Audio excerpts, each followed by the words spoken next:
week is off to a great start. My name is Tracy Wanjur, and thank you so much for joining us right here on The Glam. This is where your beauty is cherished, your wellness is prioritized, and your heart is treasured. It's so amazing to see how Kenyan fashion brands are growing. And today we'll be speaking to Regalia, the brand, and you will tell in just a few years, they have grown immensely to even styling the greatest artists in the 254. Today we get to see their story, and we get to also see how they create their work of art at the studio. So without further ado, let's get to meet Gashie, who is a co-founder of Regalia, and we get to see what glam really means to Regalia, the brand.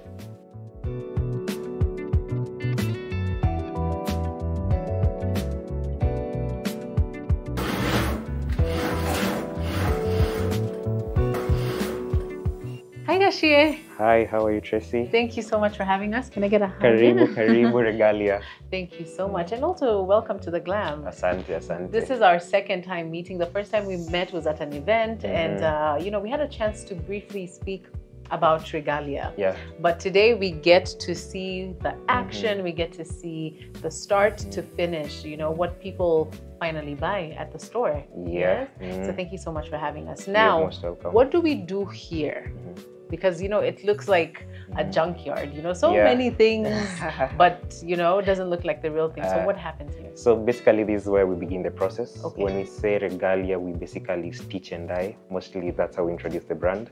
So this is where we do the cutting and the stitching of the garments from scratch. Okay. Yeah. And I also got you doing some Sketching. Okay, so you also do the sketching here, or even whenever you have time? Whenever I have time, like today in the morning, that's what I was doing. We are trying to innovate on new designs, and yeah, I'm here. I'm in here in the morning just to do such. Okay. Yeah. That's good. And I can see you have two. Do you call them tailors? Yeah. We have our lead designer. Okay. And one of the tailors, being not a very busy period, so yeah, we add them to the group as we get busy. Okay. Yeah. Why is you know, for many, like for myself who doesn't understand how, you know, clothes are made, why is the stitching, the cutting, why is that so important for you know, the business? I think this is where the structure of the garment is formed, and that forms the basis of the quality of your garment. Got it. So if it's not done right, the quality is not right. Yeah. So you have to make sure that the quality, the cutting and the stitching is first done well before anything else. All right. Yeah, because that forms the garment itself, the structure, the details. It all starts here. This is the foundation of that. Yes. And many people would think that for your brand, the fabric is this, you know, like you go by it venye iko and then muna stitch, but it's different. Yeah, right? It's different. So we have different techniques of how we do it. Basically, like the pants we have here, we first stitch the pants and then go to the next process, which is the fabric decoration. That's why we put the color on the pants. Okay. Basically, the pants come in a white fabric. Maybe you can grab one fabric and show you how it comes. We start the process with a very clean white fabric. Got it. Yeah, so this is cut. You see now this is a pant being stitched. They've put the back pocket. Oh, got it. Okay. Yeah, so it's just the beginning of this is the back part of the pant. Yes. So it comes in white after it's stitched. That's when we do the fabric decoration. Then it moves to that. Yeah, but it depends on the item we're working on. For example, the jacket. This is an innovation you're working on. And for example, for the jackets, we have to do the fabrics. We first do the fabric decoration on the fabrics. Okay. And then now after that, that's when we do the cutting and the stitching, because the fabric is so structured. So dyeing this item when it's already stitched is a bit difficult. Yes, I can see why that would be difficult. So the process is not the same. It just depends. It just depends. With the design. Yeah, but we also do like a lot of trial and error. That's how we figure out our ways. Yes. Yeah. So our designs, our dyeing techniques, they're very original. Okay. They are formulated from scratch. And one of the things that I've always wondered when it comes to the cloth business is how do you know how to get the sizes right for people? Because you get like extra small, you get extra large. How are you able to accommodate those sizes? So we've been in the industry now, we're turning 40 this year. Hey. Yeah, so over time we've sold a good number of pieces, and we've interacted with a clientele with different body sizes and body shapes, and that's how we've been able to collect our data. Okay. Yeah. So over time, we've been able to figure out and come up with a size guide, mostly that fits our Kenyan bodies. All right. Yeah, that serves our Kenyan bodies. Yes. So, because for our Kenyan bodies, at times you'll find that you really struggle. Like me, struggle like finding my pants that fit me really well. Every time I get a pant from thrifting or from a store, I have to resize. But now from here, we've done a research that has enabled us to make clothes that fit our Kenyan bodies so well. Yeah. You know, people say that research is very important for every kind of business. Sure. I wouldn't think that a clothing business is going to be one of those, you know, businesses that need research. But from your experience, what are some of the things that you've come to see that Kenyan women, Kenyan men love when it comes to fashion? First, we can't ignore the quality of garments and also comfortable fits. For sure, you want clothes that fit really well, and also you want to look good. So the quality has to be proper. Yes. So as we create our garments, those are two main points that we look at. What's the quality? Is it comfortable on your body? Is it functional to you? Are the pockets functional? Yeah, for example, you can just feel the pocket, how deep our pockets are.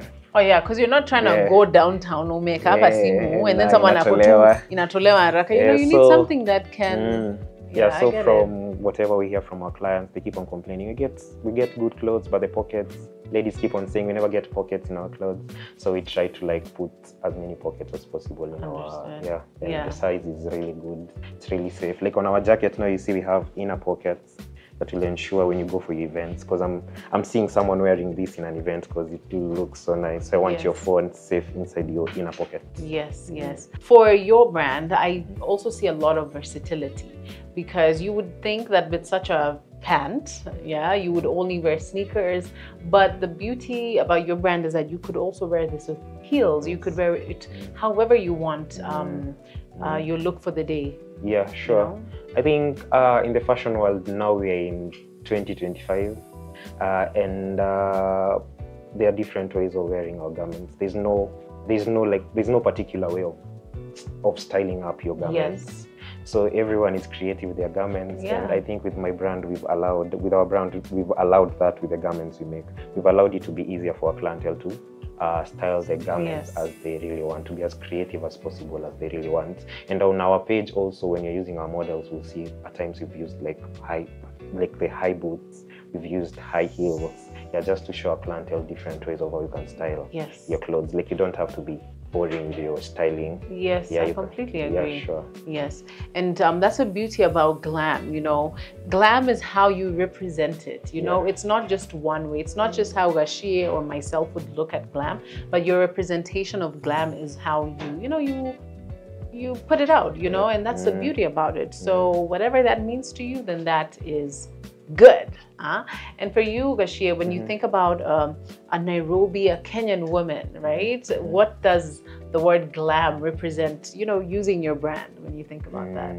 Okay, using my brand, being a colorful brand, I see a confident, colorful woman who's not afraid to put on colors and to style her colors. Love it. Yeah. Yay, I absolutely love that. So now we're going to head on over to the next phase of this process, and we'll get to see the tie and dye and see the final product. But here in this place, how long would a fabric take to at least finish this first couple of stages?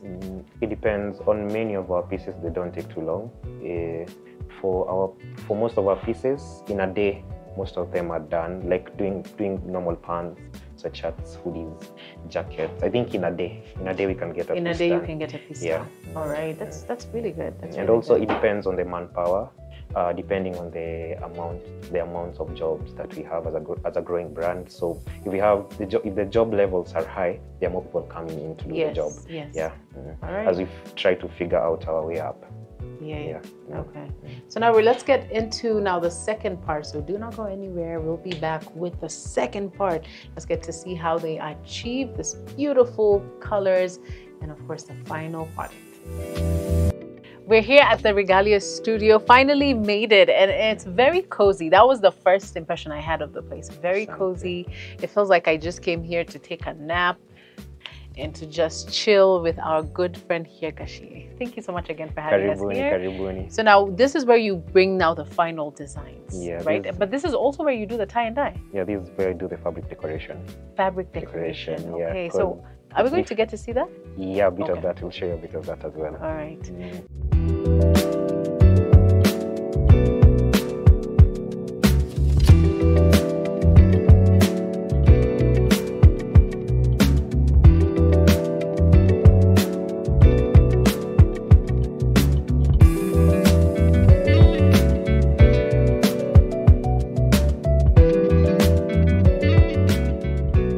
So now take us through this final process.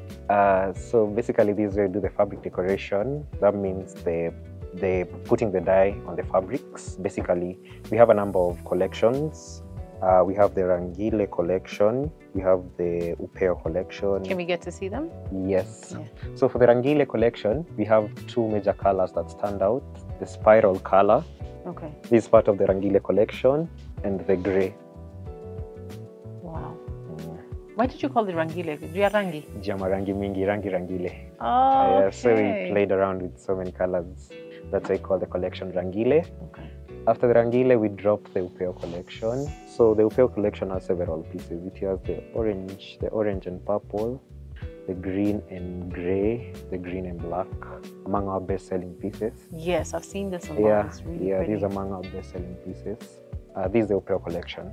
So it came right after the Rangile collection. Okay, why Upeo? Upeo, basically, it came from, at that point, we were feeling at the utmost level of our creativity. So we put a lot more details into our clothes, like the bands at the bottom, introduced the lines. So there was an improvement. Oh yeah, because this one didn't. It had the Yeah, line, but it didn't have the band. Yeah. Okay, Yeah. okay. So there was a bit of addition. There was also the cargo pockets. Yes. Yeah. Cargo That's pockets, like mine right now. Yeah. Okay. Yeah, so it's trendy. Like I'm also having cargo pockets on my pants. There's so many pockets. Yeah. So we move a lot with the trends in fashion, so that we incorporate that into our fashion scene here in Kenya locally. Amazing. I also noticed that you do corduroy. Because what I thought was we just had this kind of, material, but you also do the corduroy. Yeah, so we came into the industry basically, when it started off, we started with only 10 t-shirts. And over time, we've mostly bootstrapped the business to where it is. So basically what happens over time, we are innovative with our designs, because fashion needs to change. Fashion is always changing. It's never the same all the time. Yeah. So with time, we try to innovate, come up with new products. Like right now, this is a product that we're just sampling, and we just want our clientele to give us feedback on how they feel about the product. And after that, we see if we can bring it to the market fully as the other products that we've stocked up in our shop. Yeah. So this year you'll be seeing more fabrics. Apart from this, there are more fabrics coming in. Yes. We can't tell you guys because it's secret. Huh? Yeah. But now here is one of the most, can we call it the designs that really put you guys on the map? Can we really say that? Yes, Yeah. yes, for sure. But this really put you guys on the map. But it also it's also a testament of how social media marketing can really help businesses grow. 100%. Right? How has social media marketing helped your brand? I'd say before, for small businesses, we didn't have like a leveled platform. You'll have no way to compete with bigger businesses. But now through social media, we found a leveled platform. When you put your works out there, you're able to compete the same as other businesses which have been established for so long. Yeah. So it has made it easier for small businesses to grow. Yeah. Yeah, But how have you guys used your social media to reach out? Because there's so many businesses using, Instagram, TikTok, Facebook, whatever. But how has your strategy really worked for you guys in putting you out there as compared to maybe other businesses that really don't know how to use the social media platforms? For example, you've pointed out the collaborations. The Willy collection was a collaboration of Regalia and Babu the stylist. So those are among the strategies you're using: collaborations, working with other artists, just collaborating with them and figuring out how we can keep innovating our products. Wow. Yeah. That's really nice. It's really nice. So now we'll get to see the products better, of course. But what are some of the lessons that you've learned along the way? Because Regalia is now, you said, 4 years. Yeah, Yes? 4 years. What are some of the lessons that you've learned so far? My biggest lesson I'd say is I've learned that you need to be consistent. Like you need to keep going. You never wake up perfect. You need to work on that product until it's the quality that you're looking up to. You'll never wake up and say, I have the perfect product today. It's work in progress. So slowly, kidogo kidogo, jaza kibaba. Yeah, that way. Yeah. Now, looking at your designs, we can see that there's a lot of African aspects in them, yes? How have you guys put the African story, the Kenyan story, in your pieces? One thing with fabric decoration, the history of fabric decoration mostly started in the west of Africa, and you'll find a bit of it in the coastal areas of East Africa.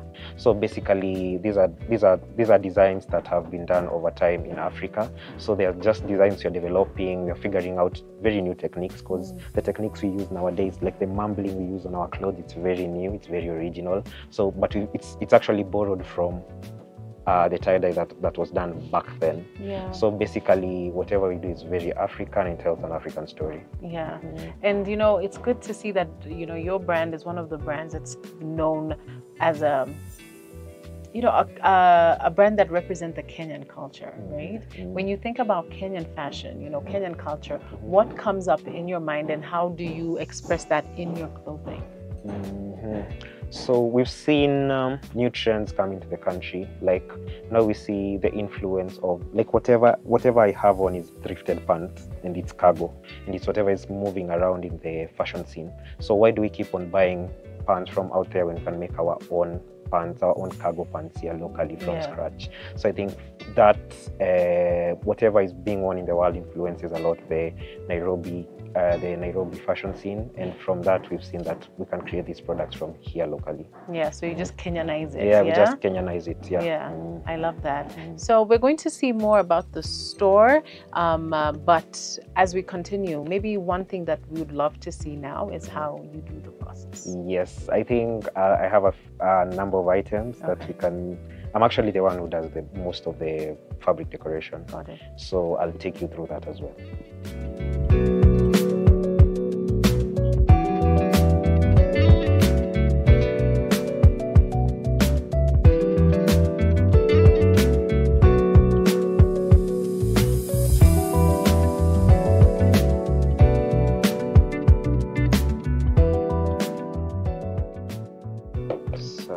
So we'll be taking you through the process of dyeing, and the product you're working on today is a swirled vest.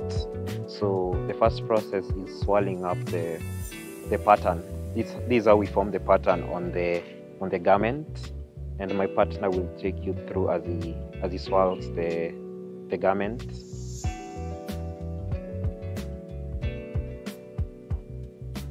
So basically, in tie-dye, you let the dye to seep through some parts of the garment, and you also restrict the dye to seep through some of the parts of the garment, and that's what formulates the various patterns on the garment. So this is a swirled pattern. He just swirls the vest, and now puts rubber bands just to constrict the dye not to move to some of the parts.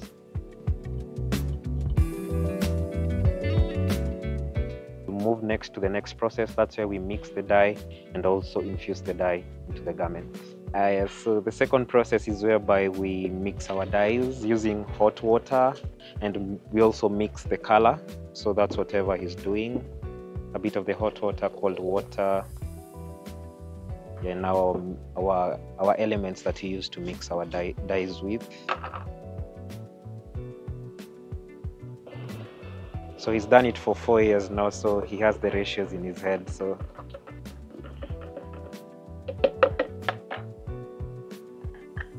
we'll be doing a brown tie-dye. We'll be infusing that to the swirled garment that we just did in the first process.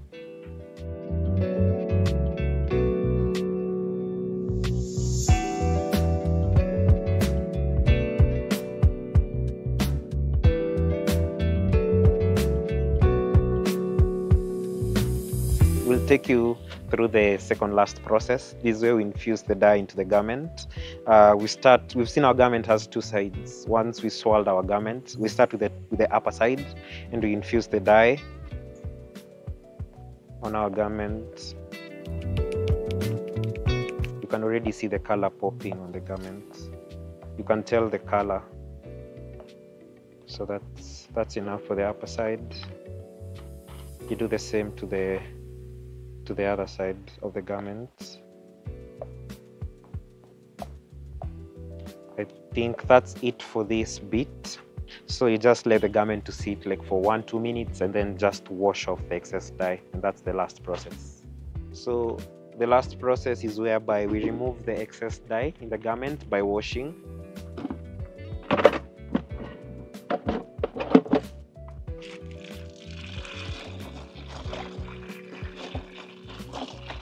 So you wash your garment until your water is clean, and I think the water is clean. So that's the final product. So you see there is a swirl. There are parts with white and there are parts with brown. So once it's fully dry, you're able to see the pattern.